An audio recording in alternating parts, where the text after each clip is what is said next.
Speech recognition has improved immensely in recent years, and talking to one's phone has become more common. Some apps also rely on this technology to check your pronunciation, but how good is speech recognition as a learning tool?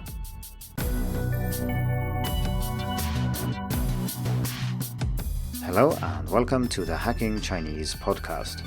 In this week's episode, we are going to talk about speech recognition, which is of course widely used today, and I think most of us have tried it out on our phones at least once. And most of the time it outputs what we want, at least when we speak in our native language or a language we know very well.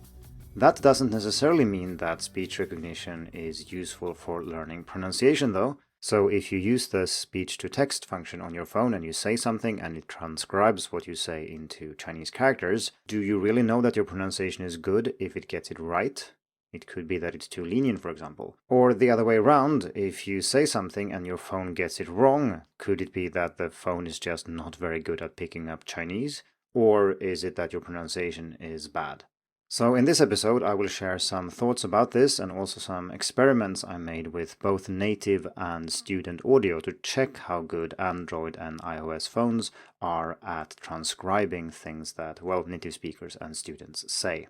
Before I do that though, I want to mention that my pronunciation course, which is a video course that contains everything you need to know about Mandarin pronunciation, opens for registration today and is open until next Tuesday. The course has two options. One is to go with the basic video course, and one is to also add professional feedback directly from me. Of course, in this episode we are going to talk about how to get feedback for free from your phone, but as we shall see, in some situations that doesn't work very well, even though it is feasible in certain specific other situations. Anyway, if you are interested in the pronunciation course, you can head over to pronunciation.hackingchinese.com to learn more. If you listen to this later and the course is closed when you come there, you will be able to leave your email address to receive notifications when it opens again. Okay, so let's get started talking about speech recognition. And I'm referring to any function on your phone where you can speak with the phone and it interprets that. Obviously, what it does first, if you're speaking to a voice assistant or something like that, is that it transcribes what you're trying to say into text, and then it tries to parse that text and do something with it. And what we are interested in here is the part where it takes your spoken Chinese and turns it into written Chinese, and whether or not it does this accurately and what that might tell you about your own pronunciation. A naive approach to this question might be to think that your phone works a little bit like a human brain in the way that it interprets and tries to understand what you're saying. But that is not the case. If the phone understands something you are saying, it might not mean that a human can understand it, and the other way around. If a human understands what you're saying, it could very well be that the phone does not understand what you're saying. So you can have errors in both ways here. Sometimes the phone will judge you more harshly than a human would, and sometimes a human is more picky than your phone.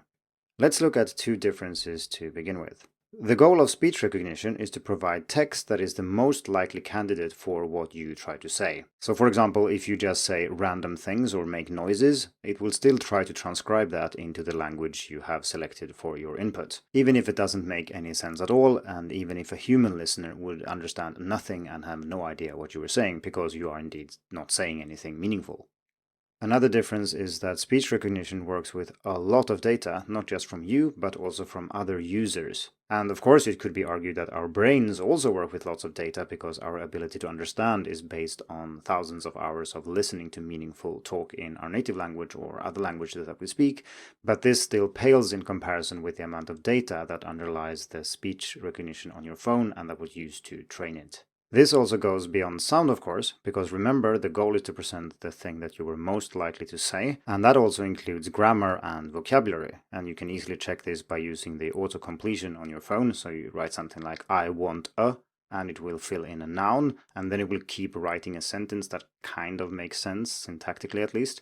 This means that if you are saying something that doesn't fit into a sentence, it might give you a word that is more likely based on what you normally write or what other people normally write, rather than what you were actually saying. So a good example in Chinese would be 他是我的中文老师, which might very well be transcribed as 他是我的中文老师.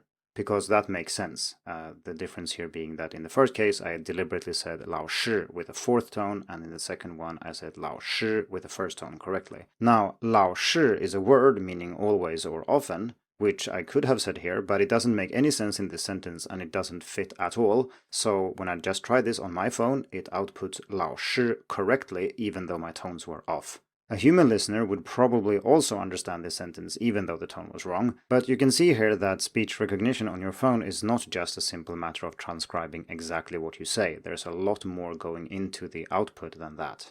So now we're going to do two things. First, we're going to use native audio that is clearly pronounced and very correct, meaning that if the speech recognition gets this wrong, it really is the speech recognition that is at fault. It is not the speaker.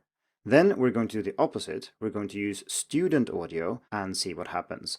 And the goal here is, of course, that if the student pronunciation is incorrect, but the speech recognition still gets it right, that really means that you can't trust it when it says that you are right or when it gives you the output you expect. In this podcast episode, I will not share all the audio I have available in the two articles related to this topic, so if you want to see all the audio that I used and more details about the methodology and so on, head over to the Hacking Chinese article linked to in the description. Naturally, this is not a scientific experiment and we would need lots more people, lots more devices and so on and so forth to verify that this is generally true for all speech recognition or most students or something like that. But I do think the results are interesting enough to share, which is why I'm making this episode. Okay, so let's turn to the first question, which is how speech recognition handles native audio. And this is what it's designed for. Remember that. That's a big difference too. Speech recognition is designed for native speakers. It is not designed for second language learners. So how well does it handle native audio? Well, quite well in general. But let's look at it on a few different levels because it might be different. Remember, we expect context to play a pretty big role here, so the less context there is, the more the speech recognition needs to rely on the actual sounds, which is considerably harder than relying on other things such as sentence structure or word choice. So to test this, I played audio to an Android and an iOS phone, respectively, 3 times each, and I wrote down the output. I then compared these two to see how similar they were. Did they differ in tone, in initial and or final, and gave them a score based on that, where 3 is the maximum and 0 is the minimum.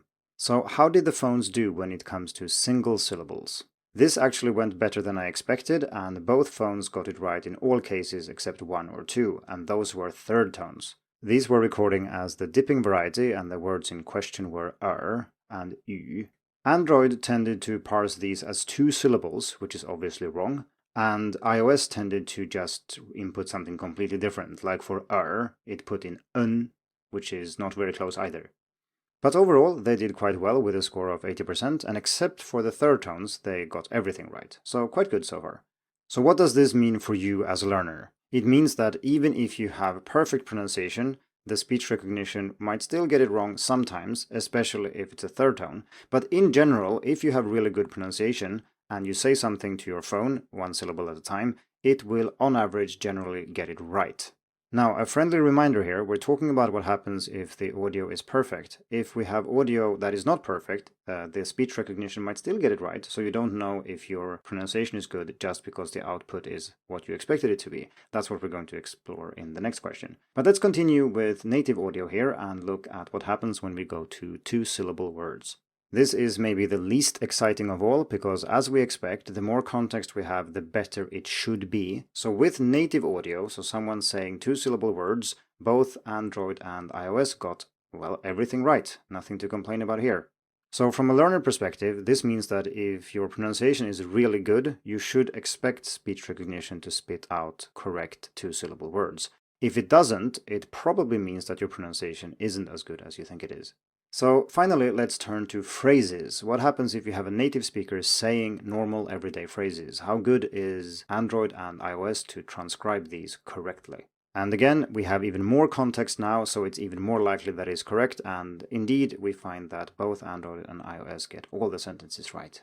Like I said, this doesn't mean that if it gets it right, your pronunciation is good, because we do also have the opposite problem, i.e. that the speech recognition is too lenient. It might be able to figure out what you want to say, even if you are not pronouncing it correctly.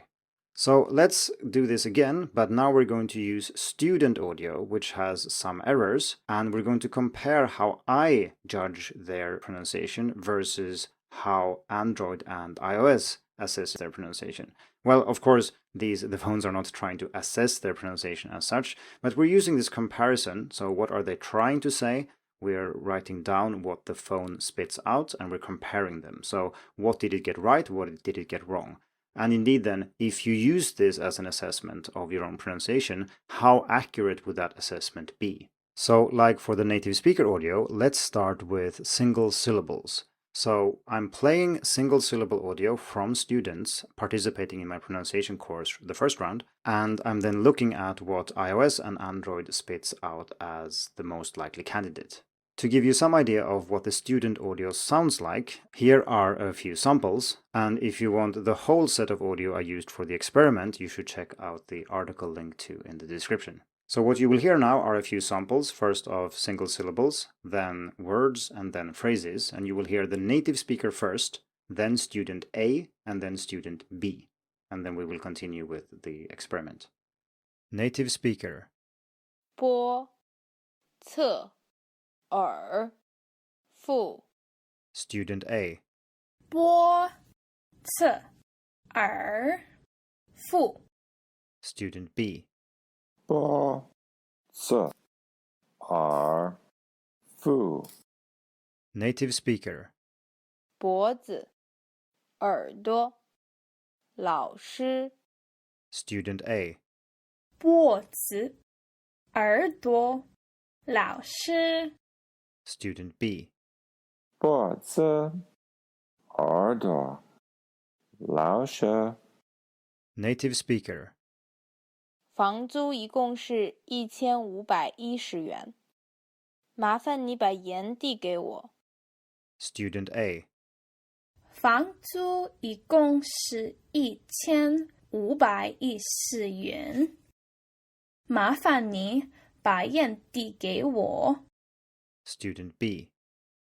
房租一共是1510元，麻烦你把盐递给我。 Okay, so how did the phones do with the single syllable audio? Well, there is no context when it comes to single syllables, so we should expect the speech recognition to do worse. And that is indeed what we find. However, I didn't anticipate how badly it would be. So I rated student A at 77%, and remember I deduce 1 point when there's a problem with the initial, another point if it's a problem with the final, and then the last point if there is a problem with the tone.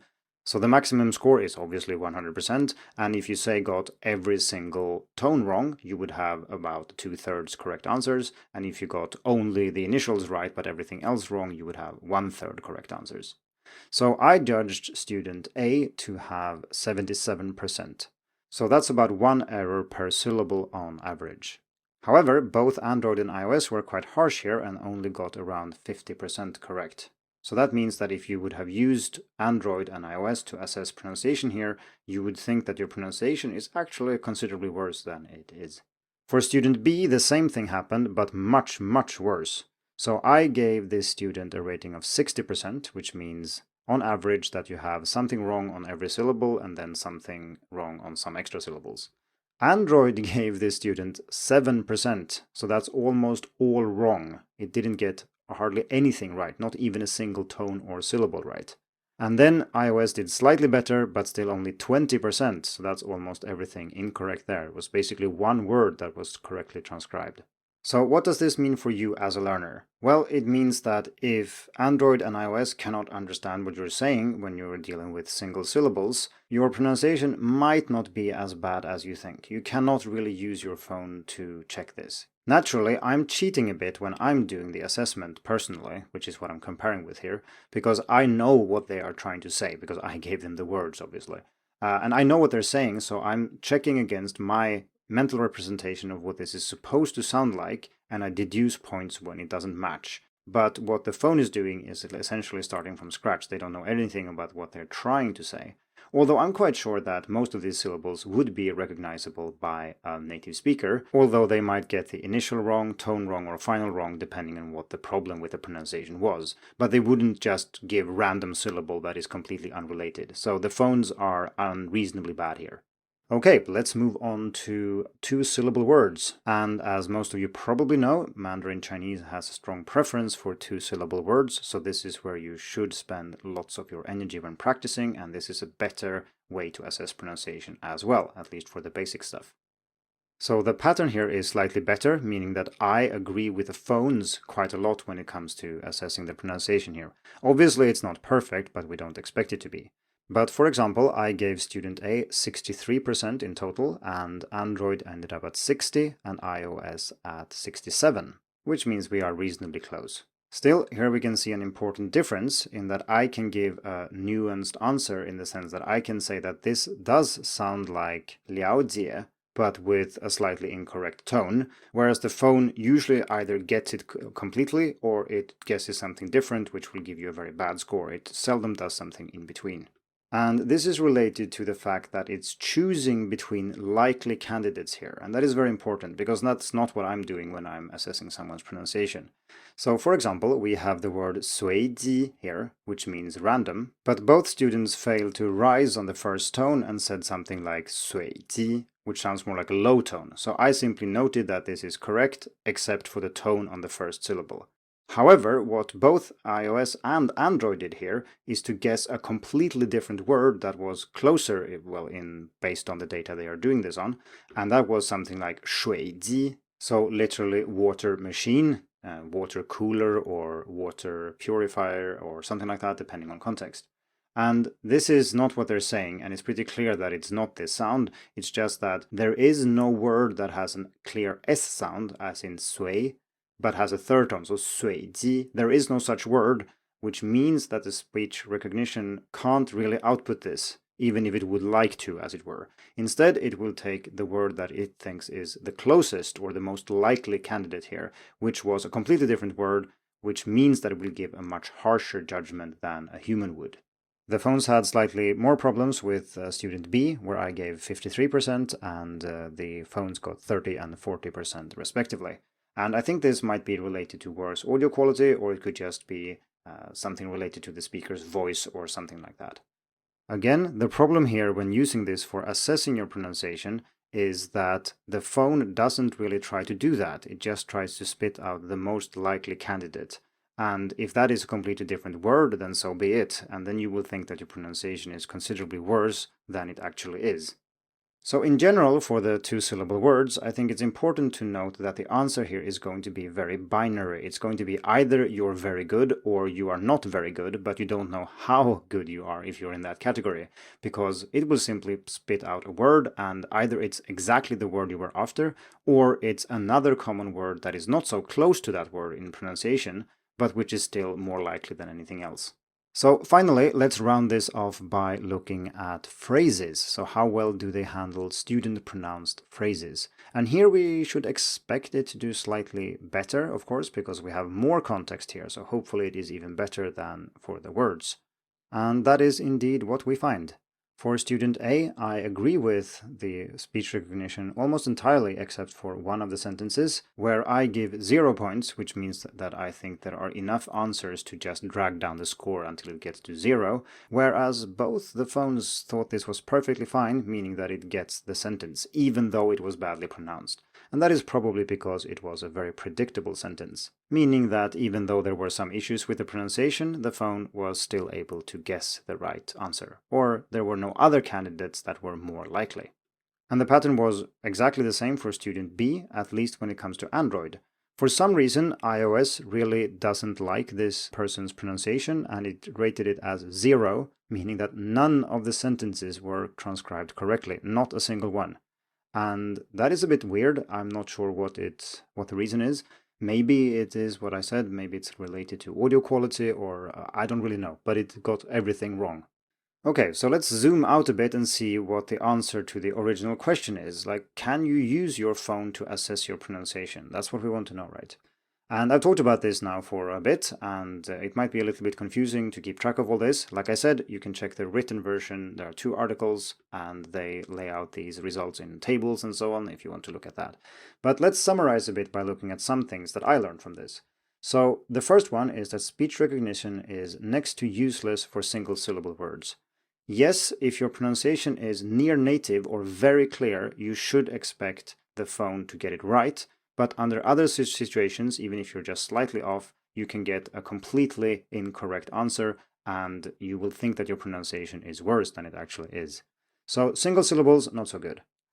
Second, let's look at 2-syllable words. And here we can see that there's quite a lot of agreement between what I think about the student's pronunciation and the result that the speech recognition gives. However, be mindful that even a small mistake here can throw the phone completely off, which would not happen with a human listener. So even if you have just a slight problem with, say, an initial or a final or maybe a tone, the phone can output something completely different and you will think that your pronunciation is quite bad, whereas in fact it is okay.